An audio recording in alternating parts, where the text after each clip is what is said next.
All right, and welcome everybody to the first episode of the Drop Toe Hold podcast. Yes, that's right. We went there, the Drop Toe Hold podcast. Now, we're going to obviously talk about all things wrestling, and I am not alone. I am Mike Bundy, by the way, and I am joined with Dax Hastings making his way into the Drop Toe Hold podcast ring. Welcome. Thank you. Thank you for billing me there, Mike Bundy. I appreciate it, and I'm glad you didn't comment on my weight. Well, it's I was being generous, you know. We're not a video podcast, so I didn't think that was necessary because I'm certainly not going to share mine. So, I'd put King Kong Bundy to I challenge him on the weight scale. Not really. I'm not that big. No, dude. No, you've actually lost weight. So I think I gave some of it back. But all right, well, we didn't need to tell him that. We could have told him. We could have built some idea that you had been working in the gym and slimming down and stuff, like kayfabe, man. Yeah, well, the kayfabe is not real here at the Drop Toe Hold podcast because I like that name, and now I'm saying it all the time. Anyway. All right, so we're just going to talk. Desperate. Yeah, that's right, people. We were so desperate. We were trying to think of all these different pro wrestling podcast names, possibly. Anything from Brainbuster to Ducking the Clothesline to the Exposed Turnbuckle. They were all taken. So you know what? Drop Toe Hold. Not a false finish either. Win with the Drop Toe Hold. We're here. I don't think I've ever seen we're presented by Geek Tavern Radio. Obviously. I mean, that'll be the platform that it's uploaded on. So, all right, you might have to cut some of that out because I lost you. Okay. Well, it was good on my end, but anyway, that was standing. Since we're good now, of course, there's technical errors on episode 1 of the Drop Toe Hold podcast. I love it. Yes, obviously. So, Anyway, first thing I want to bring up. This first episode, we're not really reviewing anything. We're just talking about whatever we want to talk about here at the Drop Toe Hold podcast. I want to talk about Ronda Rousey for a minute. Yes. Now, I'm a Ronda Rousey fan. I'll start with that. And I thought for a while that she was getting better on the mic. Oh, me too. But lately, with the fans booing her, they booed her out of the building. I can't remember if it was last week or the week before on Raw. But she stumbled over her words worse than I do. You're very humble. Yeah. So, what are your thoughts on Ronda Rousey lately? Because I just don't know what to think, really. Well, let me just say this much as I get in all honesty, we are big pro wrestling fans here at the Drop Toe Hold podcast. For those of you who listen to Geek Tavern Radio, which is pretty much our main show where we talk about video games, everything video games. So go check that out. We always, especially Mike Bundy himself, he always makes references to pro wrestling. So I know we've done, or he has done a little bit of episodes here and there. And now here we are, it's finally being done, and we're obviously just excited, just about as much as how excited I was when Ronda Rousey first got into the WWE.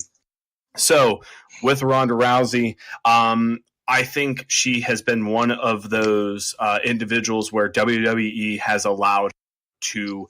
I think in the beginning they tried to control her, her words. Had kept her to a strict script, just like they do with the majority of the characters and all the wrestlers on that show, which is, in my eyes, complete horse crap, and it's stupid because none of it feels real. Nothing of it feels authentic. Their characters are just super corny, etc. But getting with Ronda Rousey, I think eventually, as time went on, we saw her being able to let loose, being her just able to do her own thing and talk like she would if she were still in the UFC during a weigh-in.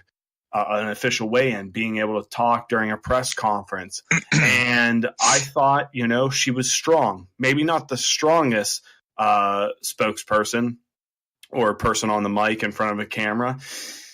But yeah, from what we saw this past week, again, with the whole fans booing her and just her going on into a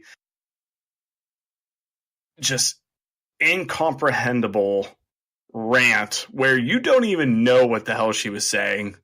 Either she was going into speaking tongues or she was speaking of some language we had never ever heard.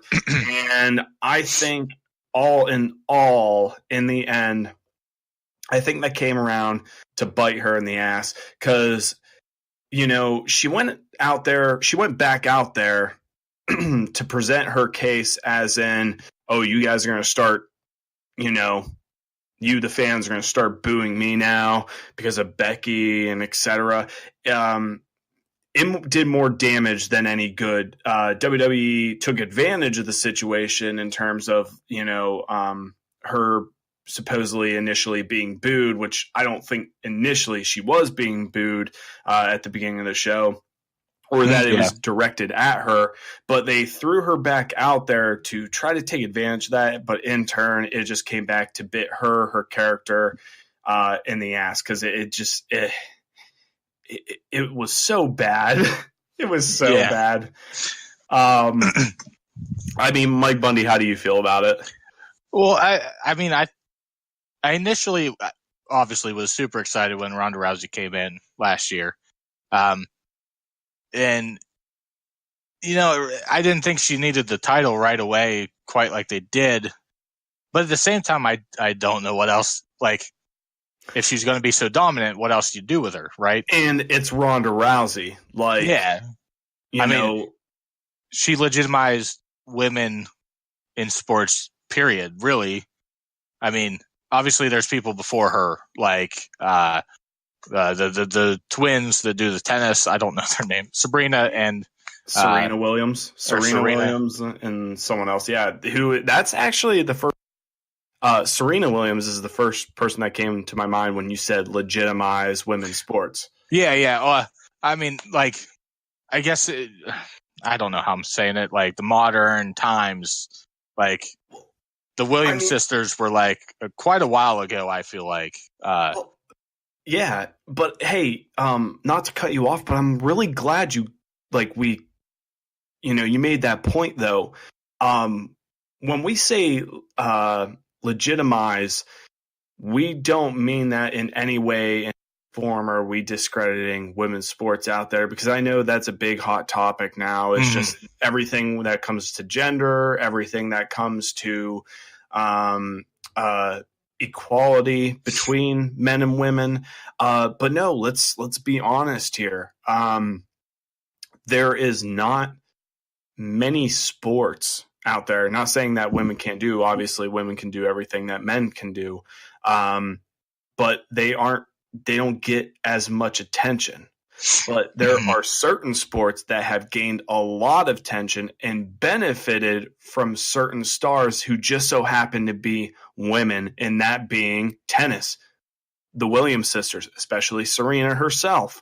But that's another thing that's so awesome about pro wrestling right now it's crazy, but who would have thought of the possibility that one day a women's match, and we'll get onto this later, and I'm sorry to cut you off. No, you're fine. But that a main event in WrestleMania may consist of women's wrestling.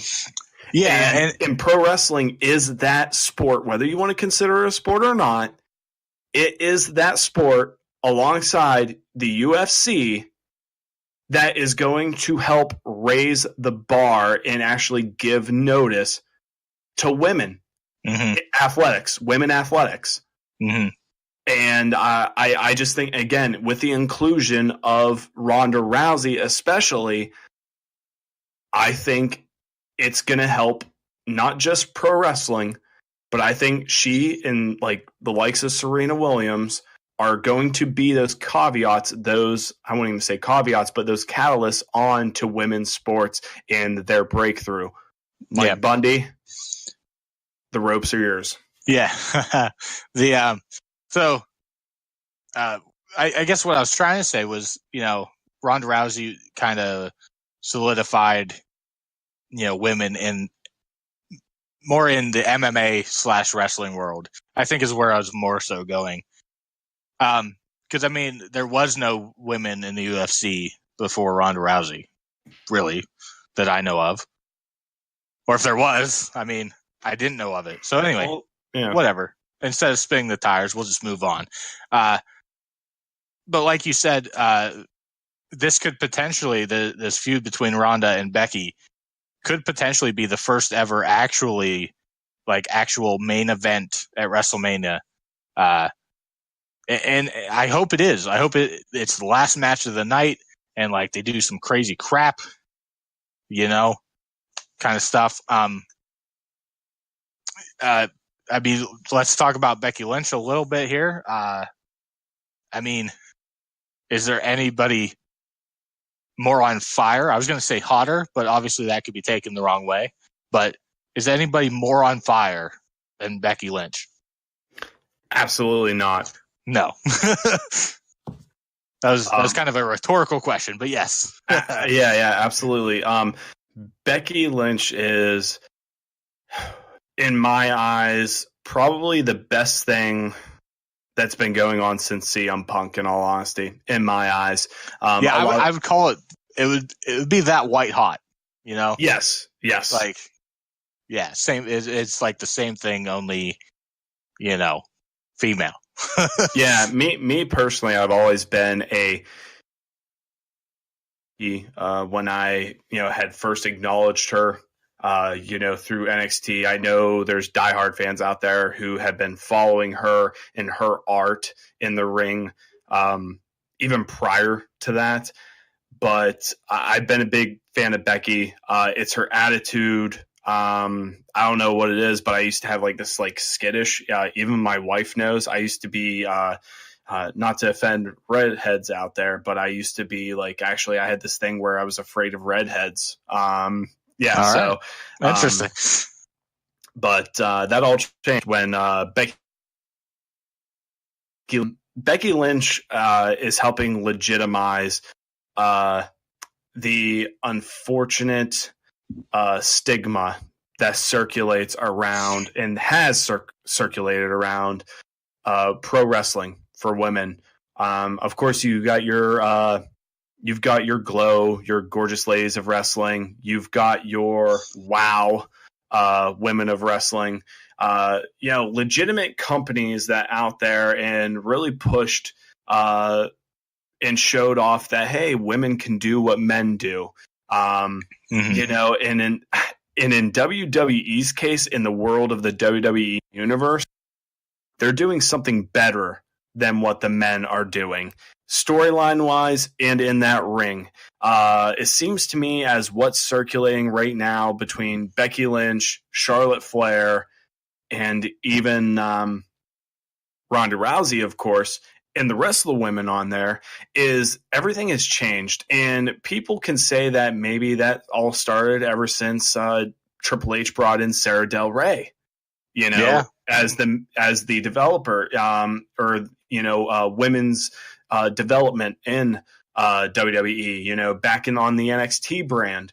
And this is great. This is awesome. You'll have your male or, your men out there who are WWE diehard fans and, who might not necessarily agree with the fact that the women's wrestling has been better than the men's, storyline wise and everything. And I think, I don't know, this is just me.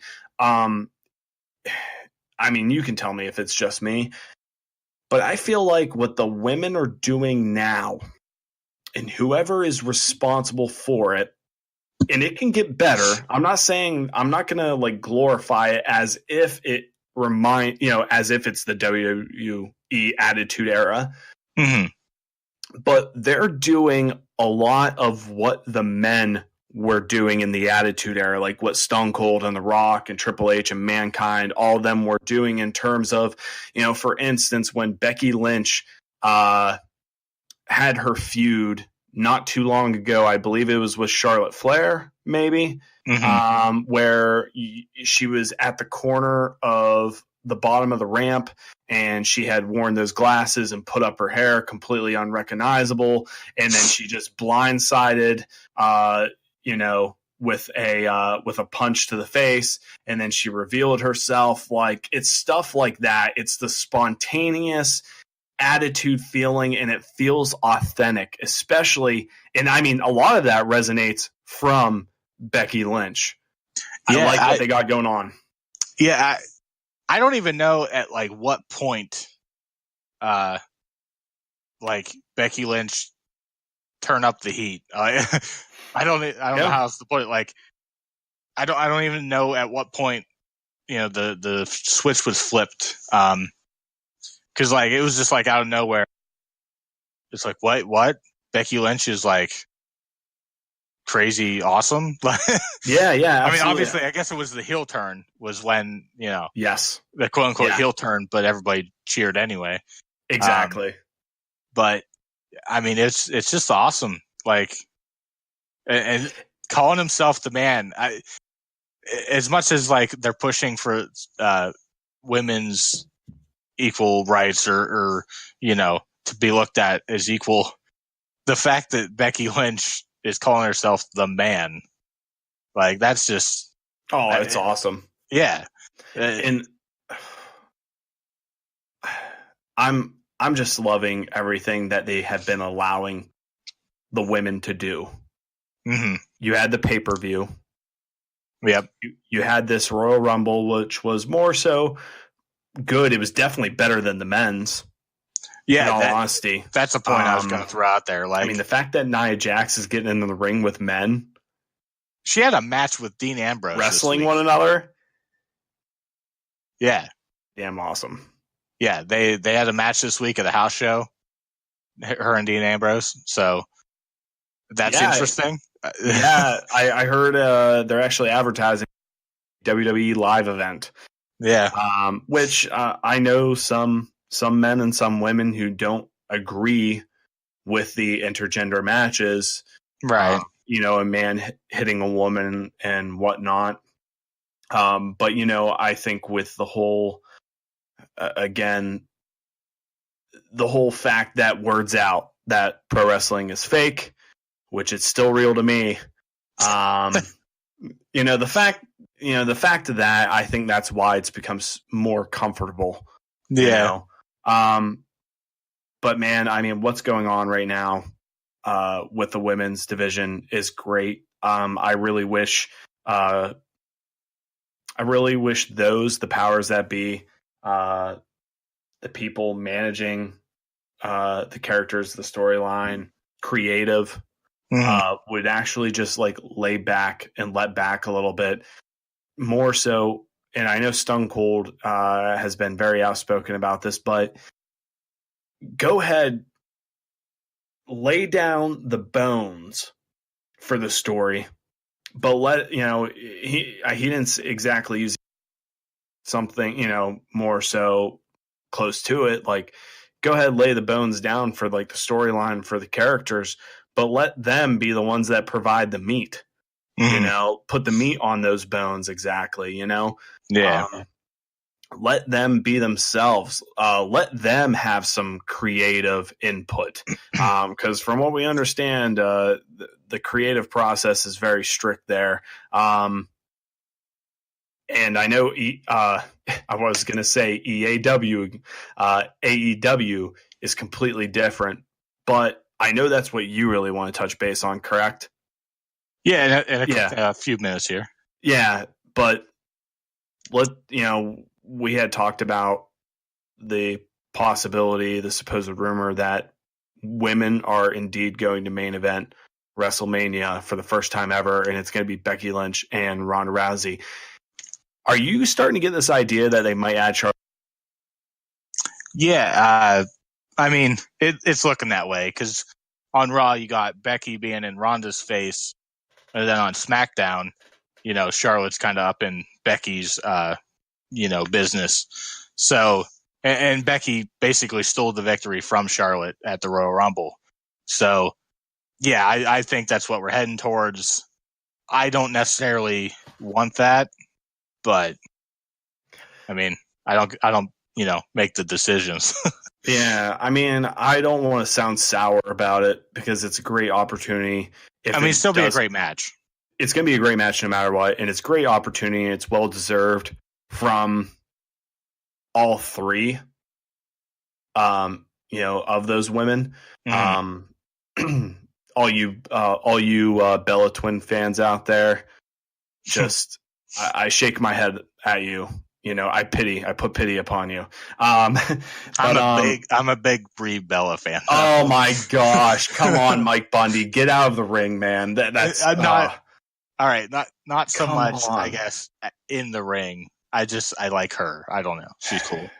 Okay, just admit it right now, everybody listening. Okay, you're all my witnesses. Are you a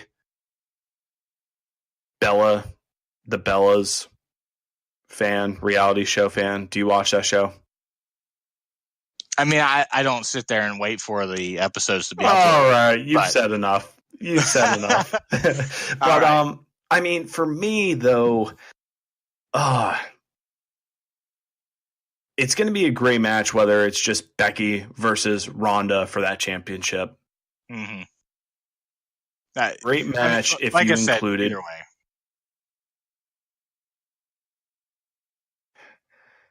I think including Flair in on it, person in there could, I won't say dramatically, but it can increase the possibility of, blown spots, or it could, it could possibly hinder the storyline. Some would say it could just hinder the whole match. I mean, but it could make the match greater too. Yeah, I mean, we've had some great triple threat matches. I don't know, man. I feel like as of this year, I'm not going to say that Charlotte Flair hasn't done great, but I feel like this year, for what she has done, despite what she has done, I feel like the only reason why Charlotte Flair is in there is because she is the daughter of Ric Flair. Not to take away from her athleticism, not to take away from her great and extraordinary ability in the ring and being able to tell a story in the ring. But at the end of the day, I think that match can do without her. I think it should do without her. Not, again, not to stir up controversy or anything, but at the end of the day, all in all, in the end, I think what would be said on why there is an inclusion of Charlotte Flair is she's Flair.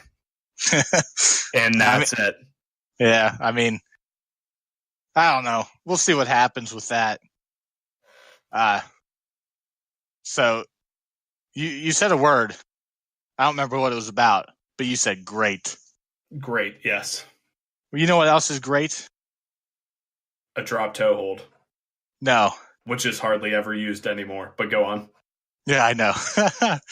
So, great is a segment that happened on Raw the last couple weeks.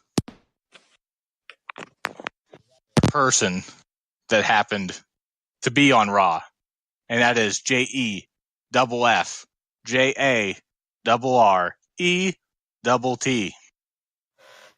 Jeff Jarrett. I forgot that you liked him. I love Jeff Jarrett.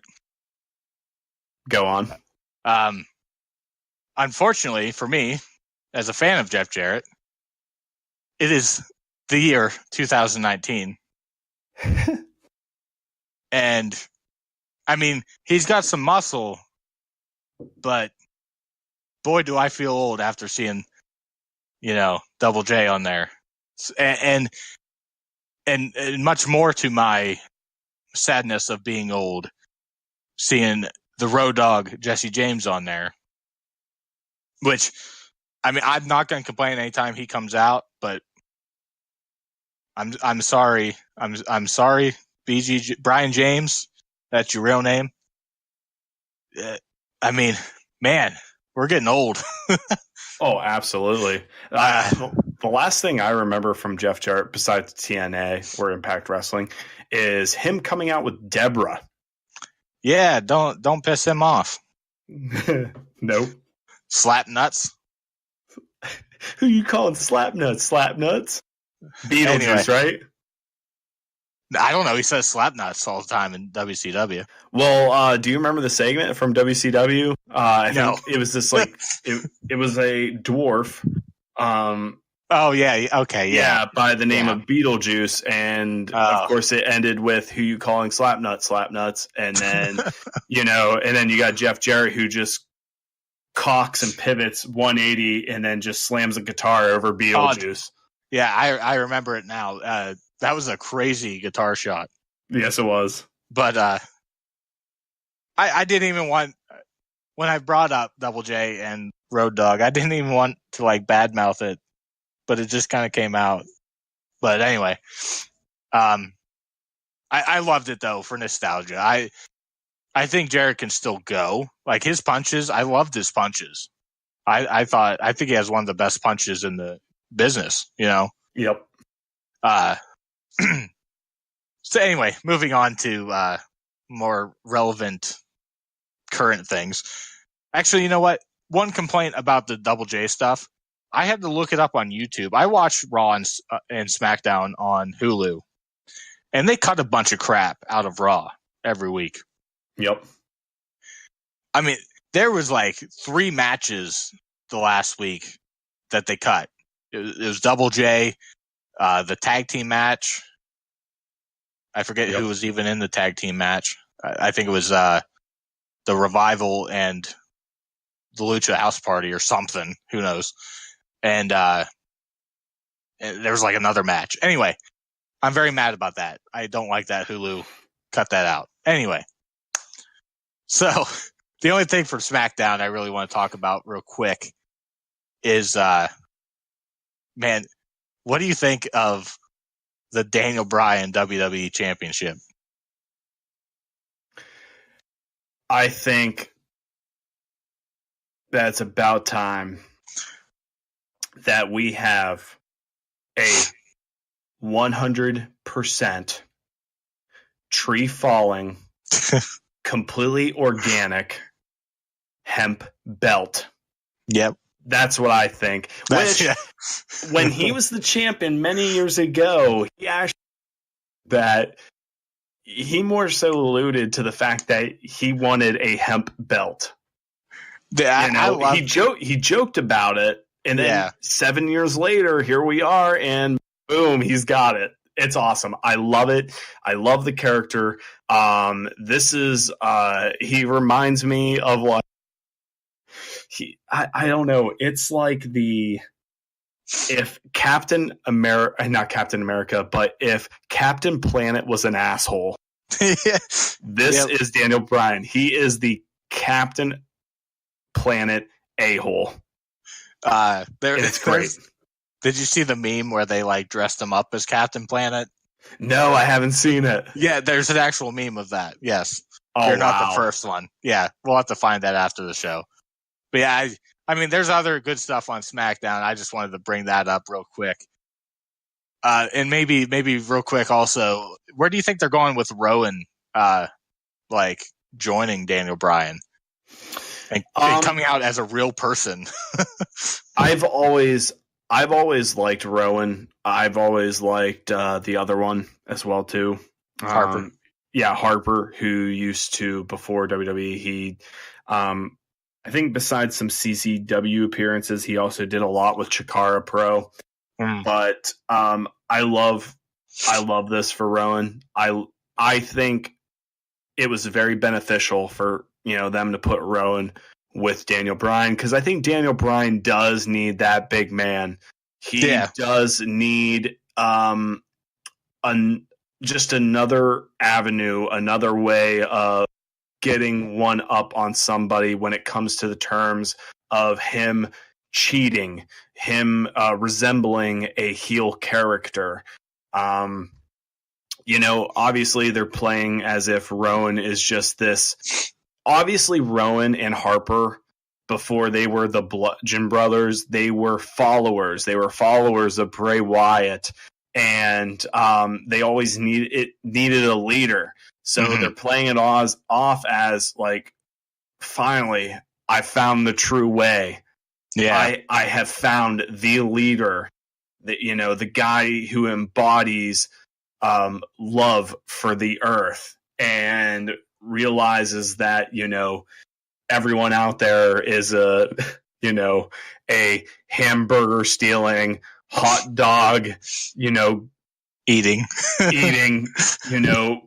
gorging SJW what, like, it is awesome, man. I think it only benefits. Yeah, a lot of people would say different, but I think it just benefits Daniel Bryan overall. It doesn't hinder anything whatsoever, and I am all for this character. It's original. I mean, you did have not Trent Beretta, but I'm trying to think of his name. He was in NXT, and he was doing the whole peace hippie, help the world, pick up your litter, and he was a heel. I forget but he goes by the name of Juice Robinson right now, and he's wrestling for New Japan Pro Wrestling.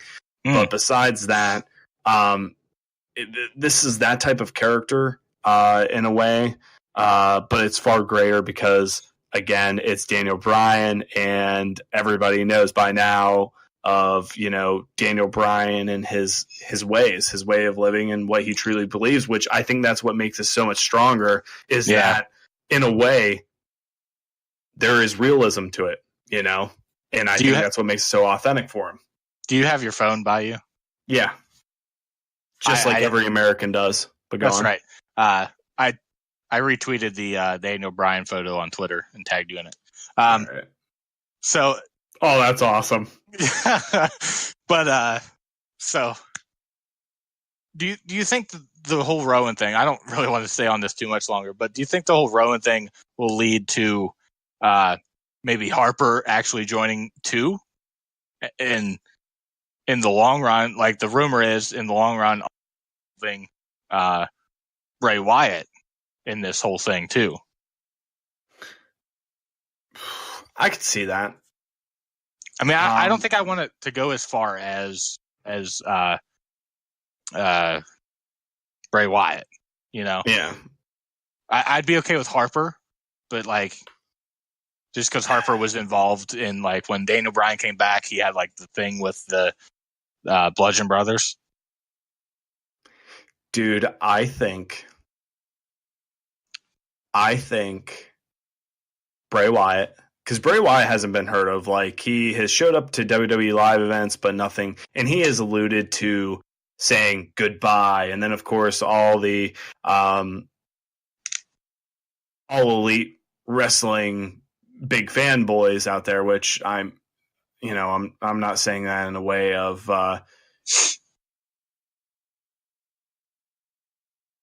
like that, because trust me, I'm for All Elite Wrestling. I'm looking for a competitor because in the end, competition with WWE just makes the business of pro wrestling that much greater. But that's besides the point. There has been this idea that either he's leaving WWE or he's leaving the character of the pastor, the fun. I think the inclusion of him in joining in on Daniel Bryan will be just that much greater. The whole dreadlocks thing and him kind of going back to wearing the hippie, I live in a bog, in a swamp thing. Like, that whole character coming back would be great, because I think it fits in with the whole environmentalist and saving the earth and all that kind of stuff. But I think it would just be great. Yeah. Another way they can capitalize with that whole storyline down the long run is that Bray Wyatt simply starts littering.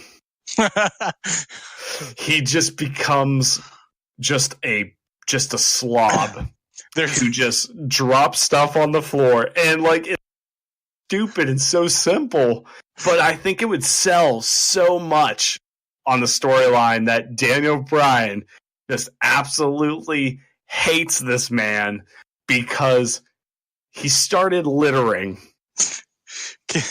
Can we get like backstage segments where Daniel Bryan just, the reason he gets into a match with people is because he catches them littering with everybody?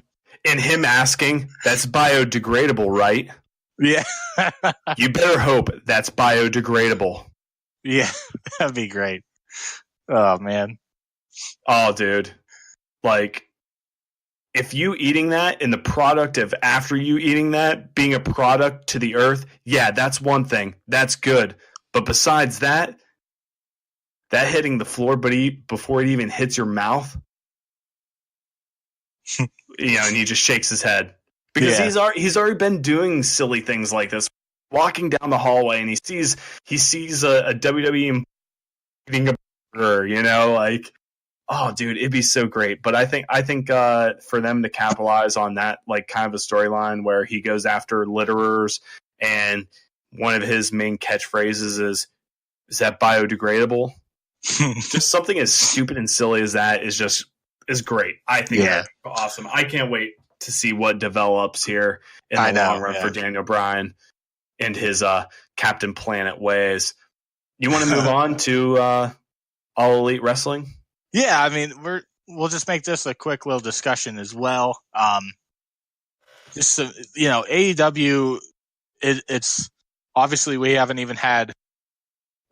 There's no TV deal. There's all we got is one event happening in I believe April, isn't it, or May? I can't remember. Oh gosh, it might be March here. Let me look. It's the Double or Nothing, correct? Yeah, Double or Nothing.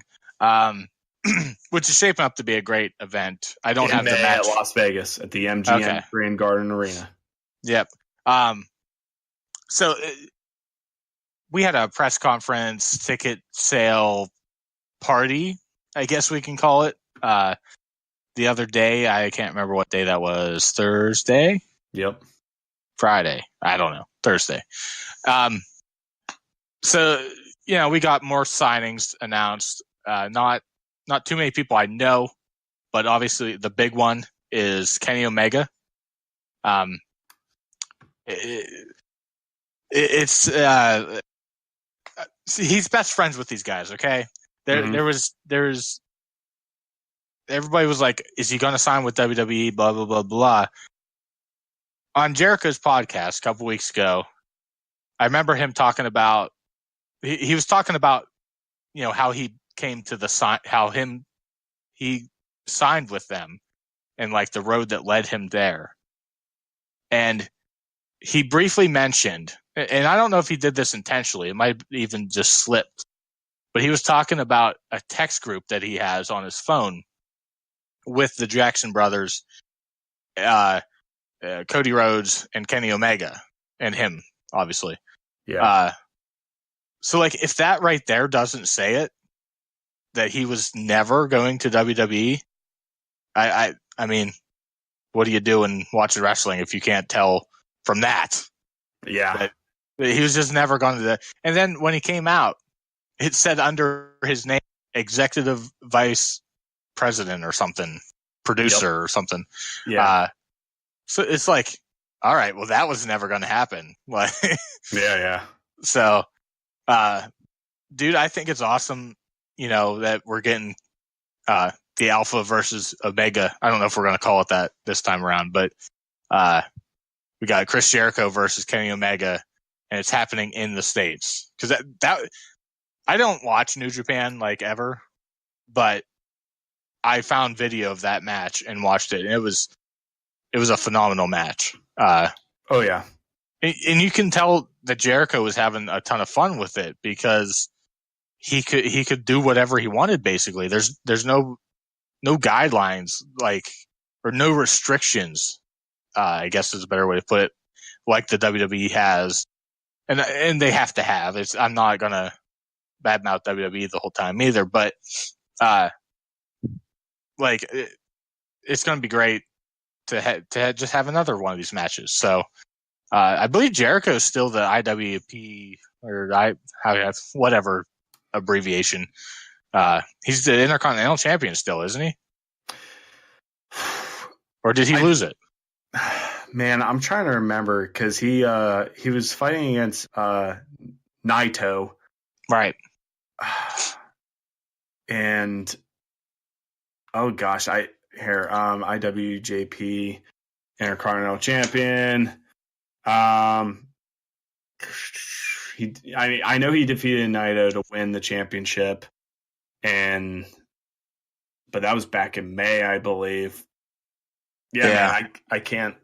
I don't know. I believe he still is. I thought he was. Yeah. But I mean, either way, again, I think why Chris Jericho helped so much is because, well, one, he is such a big name.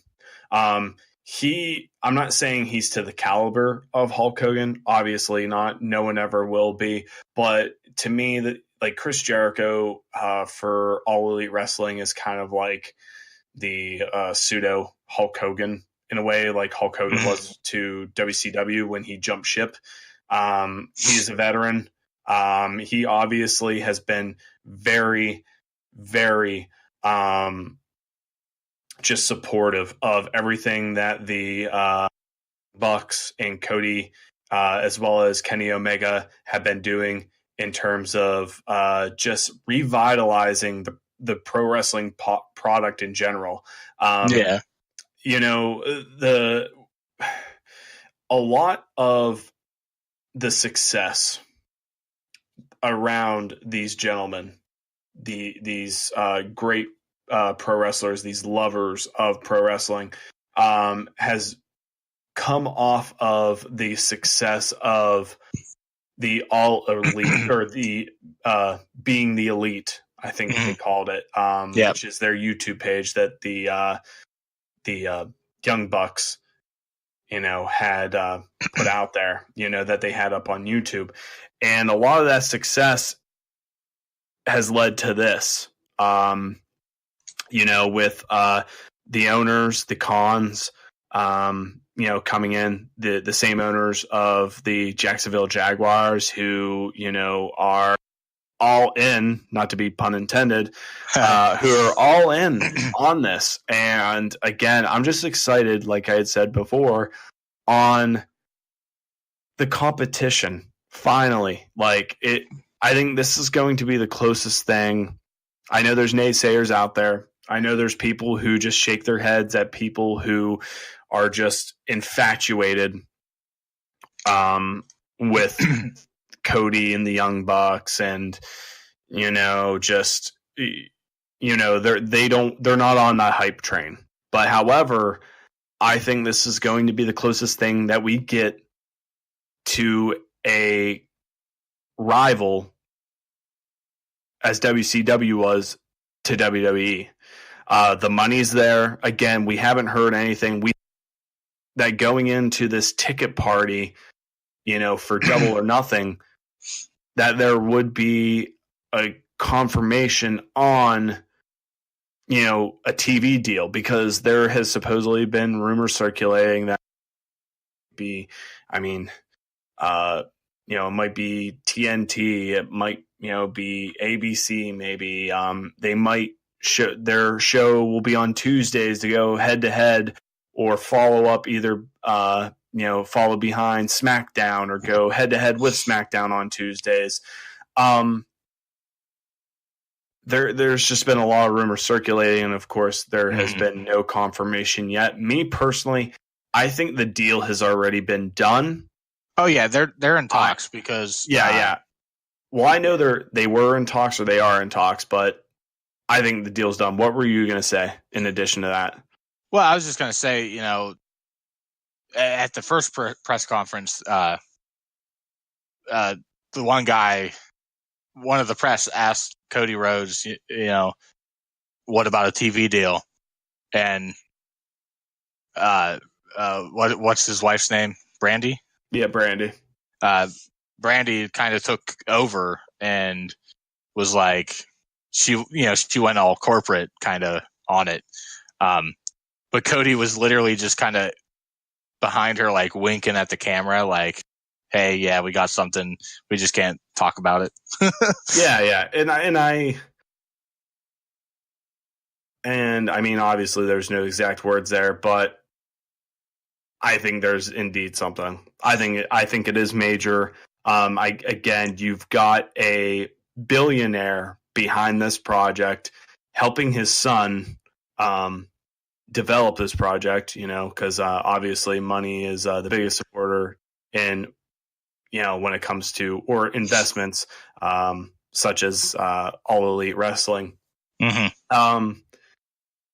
Let's before we stop, let's go into like maybe the roster real quick just to cover it. Well, and the first one that comes to mind, I'll say first, and correct me if I'm wrong, but it's somebody kind of local to around our parts. Go on. Isn't Britt Baker from around here somewhere? Yes. Matter of fact, crazy story, and this isn't me tooting my own horn. I used to know, I wasn't close with Britt Baker. She went to me and you both went to DuBois Area High School here in Pennsylvania, Central PA, and she went to our rival high school known as Punxsutawney. Very talented woman. Anytime I would interact or be around her, it was running course. Me and her were on cross country teams and were a part of track. Very athletic, very talented, very nice person. And then when I found out that this lady was doing pro wrestling, I was absolutely shocked. I was working on some ring rust, I was basically retraining with IWC, the International Wrestling Cartel, which is where she started up. And she comes across the room while I'm doing squats with the team. And, she just goes, Bud. And I'm just like, Britt Baker. But yeah, she is from this neck of the woods. And I mean, dude, everybody back home, especially those from her hometown, have to be so proud of her. Right. Yeah. And dude, she great for her, but great for All Elite Wrestling. Yeah. New of talent, but she's popular. She's picked up steam, and it's been in very little time because maybe she's going in on 3 years now, maybe. But yeah, that of course is the biggest signing in our eyes because of course she was a local to us. So first and foremost, congratulations, Britt Baker, on your success. She's a doctor as well. So what a story. Wow. Yeah, she has. But some obviously, we'll stick with the female wrestlers. Obviously, who is not just the valet of Cody, but she's also got into the ring, but she is the chief brand officer of the company. They're bringing in Asia Kong, Kylie Ray, and I believe it's Nyla Rose. Yep, I got a list in front of me here. Yeah, and I believe Nyla Rose might be like one of the first transgender pro wrestlers that's going to make it onto TV or be a part of a major company. You got Penelope Ford, who's the bad boy Joey Janela, and then you got Yuki Sakazaki. I think that's how you say it. Something like that. If you want to go over the men's side of the roster of who they've signed so far. Yeah, and I don't know. If you know any, you can jump in. We got Adam Page. Seems pretty cool. I don't know much about him. But he's going to be, it's speculated that he'll be in like the title match with Pac, which we'll get to Pac in a minute. But, so Adam Page, Chris Jericho, obviously we touched on that. Another big one to me, Christopher Daniels. Did you know, short story, Christopher Daniels, he was supposed to be the higher power against Austin? No way. Yeah. Anyway. I did not know that. That's cool. Yeah. That's cool. Yeah. But he's with his tag team partner, and together they are SoCal, and that's Frankie Kazarian. Yeah, and Scorpio Sky. And Scorpio Sky. Which I don't know Scorpio Sky, but I loved how Daniels came out, and he was kind of, they were kind of like dancing. They're like a party people, I guess. But he was, you remember that his alter form, Curry Man, I think it was. Yes, I remember Curry Man. He was kind of dancing like Curry Man a little bit here and there. Yeah, he was probably, poking fun at the character. Yeah. Dude, I loved it. Do you remember when him and Kazarian used to always teenies? Yeah, I think so. Yeah. Very Impact whenever they became a tag team. Go on. Yeah. Chuck Taylor. Yep. Don't know. Who was that? Oh, dude, Chuck Taylor. I've seen him live a couple times. I've seen him for, I believe it's EAW. Which is out of, I think it's Columbus, Ohio. Same place where Johnny Gargano came out of.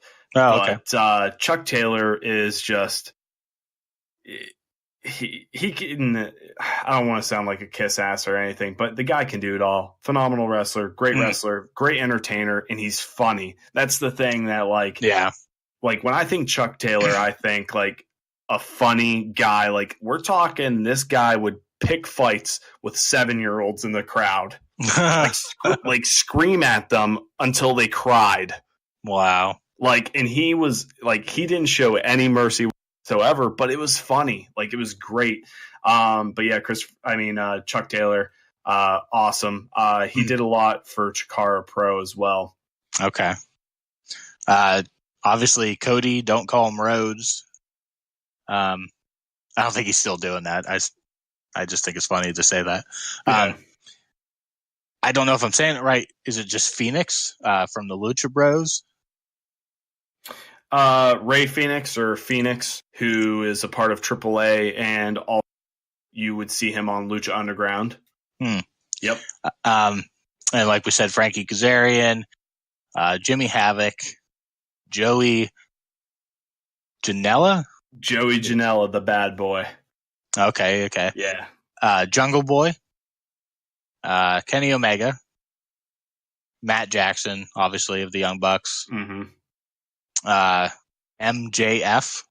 That was a name that everybody keeps saying. I don't know him, but obviously Nick Jackson, Pac, formerly known as Adrian Neville. Mm-hmm. Yes, I used his first name. They just called him Neville forever. Mm-hmm. Pentagon Jr., the other half of the Lucha Bros. Pharaoh. Sammy. Oh boy, I'm bad at names. Guevara. Okay. Scorpio Sky, Sonny Kiss, and Trent Beretta. Isn't that the dude from WWE? Where's Trent? I don't know. I think that's the Trent that like he was always behind the scenes. Like he just disappeared off TV once, and everybody's like, "Where's Trent?" I think that's the guy. Yeah, maybe. I know him and Chuck Taylor, matter of fact, who I had mentioned before, they have a tag team together. They've done a lot of tag team. Again, really talented, of course. Every single person, of course, that is on this roster to some degree is talent, and they bring something to the table. Somebody I also want to mention,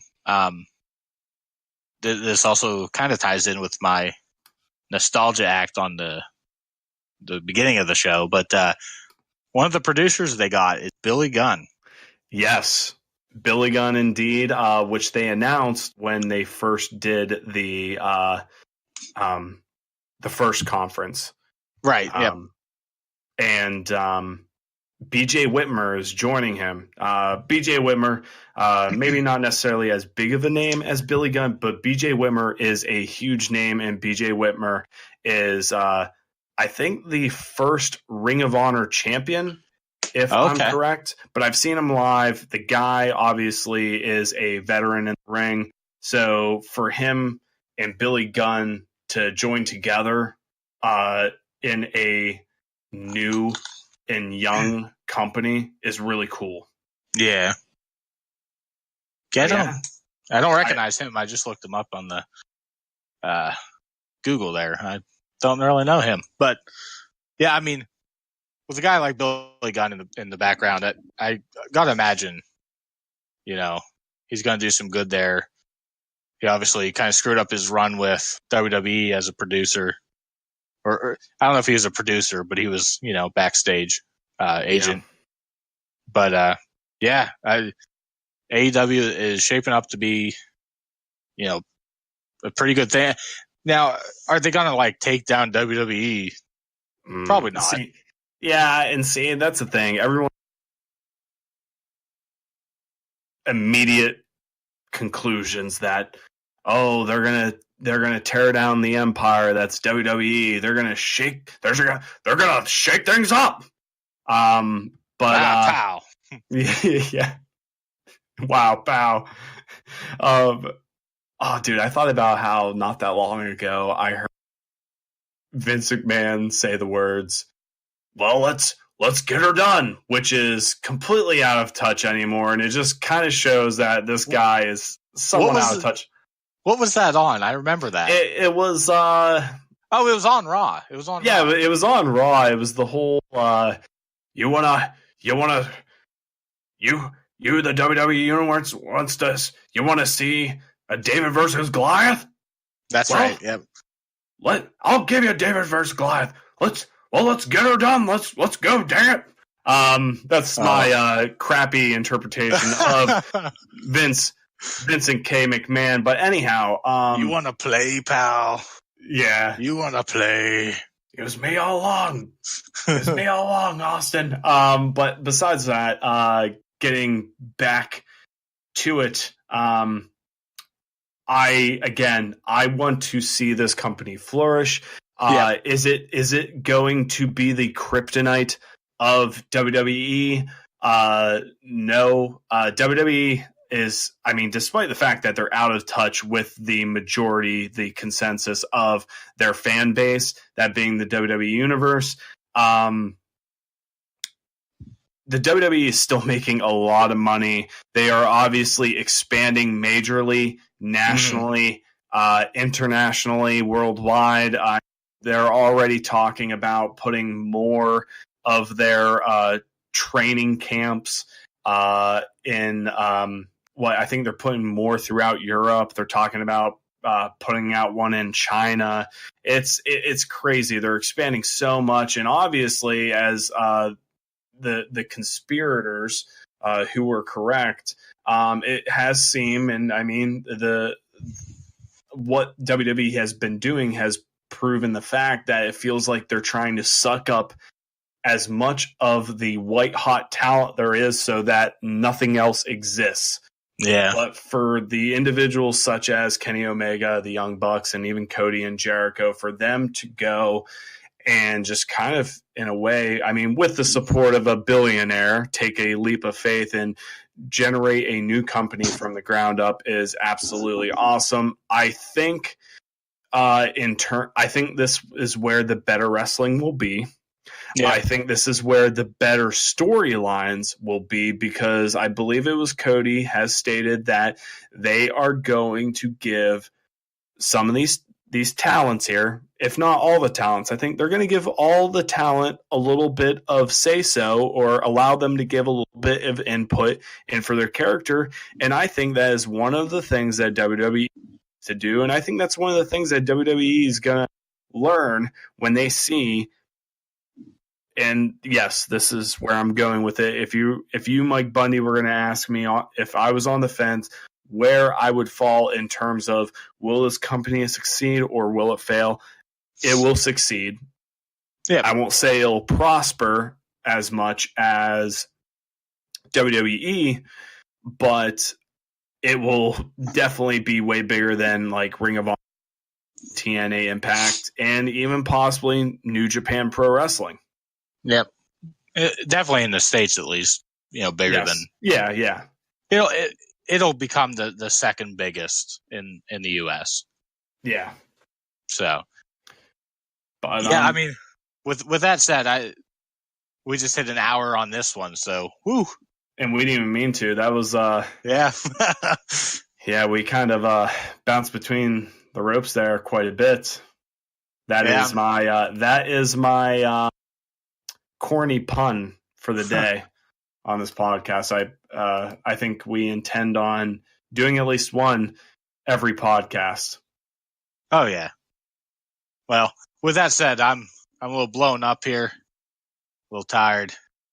I don't know how to end the show. I just want to thank everybody for checking out the first episode, and hashtag that Drop Toe Hold podcast. And yeah, I think we'll eventually get a Twitter up, won't we? Either that, something like that. I don't know. Right. We're totally like messed up here at the end, but we'll share with you our Twitter handles. You can find me on Instagram at MikeBundy316, on Instagram at MikeBundy316. And Dax, where can they find you at? You can find me on Twitter at Daximunder. That is DAXIMUNDER. Also, being that this is underneath the umbrella of Geek Tavern Radio, our video gaming podcast, you can also go over to our Discord page, Geek Tavern Radio. We're there. We also have a section for pro wrestling fans, the community itself, to join in and talk and rant and bash the very thing that we love, that being pro wrestling. Thank you, everybody. And I don't know, if you're not down with that, we got 4 words for you. And that is Drop Toe Hold Podcast. Take care, everybody.